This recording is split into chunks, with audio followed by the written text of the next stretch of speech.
ニコル氏はウォールームに出演し、アメリカには中国共産党の秘密警察署があちこちにあり、これらの警察署は中国の反体制派を監視するだけではなく、地元の政治にも関与している。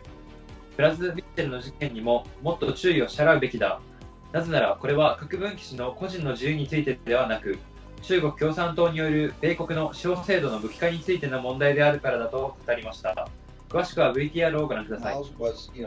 Had FBI people working with him from the very beginning time he got to the United States. He was very upfront. He had come on War Room years ago. I had been on his show years ago. He used to talk about this, one of the key elements. The Ministry of State Security would threaten Chinese nationals here, particularly the anti-CCP, with problems with their families back home. How did the FBI, in your belief, how did the FBI miss something that's out there in broad daylight? And now it's going to be a huge thing because these congressmen, we've checked with some of the staffs, they're outraged that this was allowed to go on, and only now the FBI has moved on it. Any thoughts on that, man?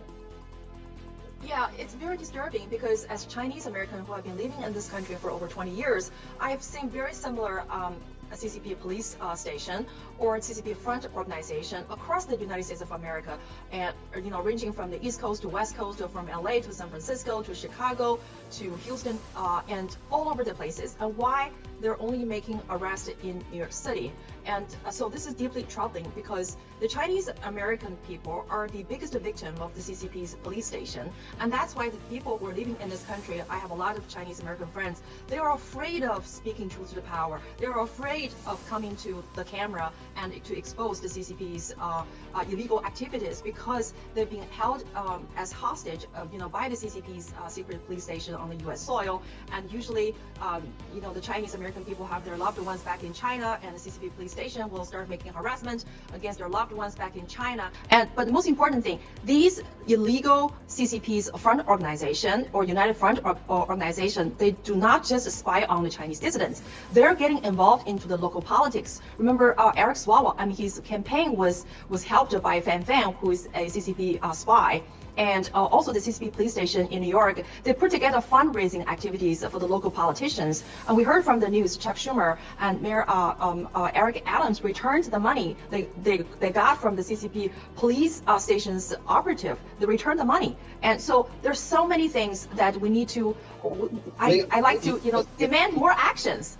Leo DiCaprio said in the trial that Joe Lo, who's an agent of the Chinese Communist Party, and they helped him steal the money, talked about putting $40 million into the Democratic Party. $40 million to basically get more activity of the Chinese Communist Party. There's so much to talk about the Price Michelle case because this is a story that has been suppressed and censored by the mainstream media. And American people need to know the truth because you deserve to know the truth of why Mr. Moskwa, CCP enemy number one, is behind the bar. This is not about his personal individual liberty. This is about your country's justice system that has been weaponized by the CCP. Thank you so much for having me today. Amen. Truer words have never been spoken. Miles Gore was the first guy to come here in this country and warn us about the CCP specifically. This is not about China. It's not about Lai Baizhang. It's not about the Chinese people. They're not the enemy of our country. The Chinese Communist Party is the enemy of the Chinese people.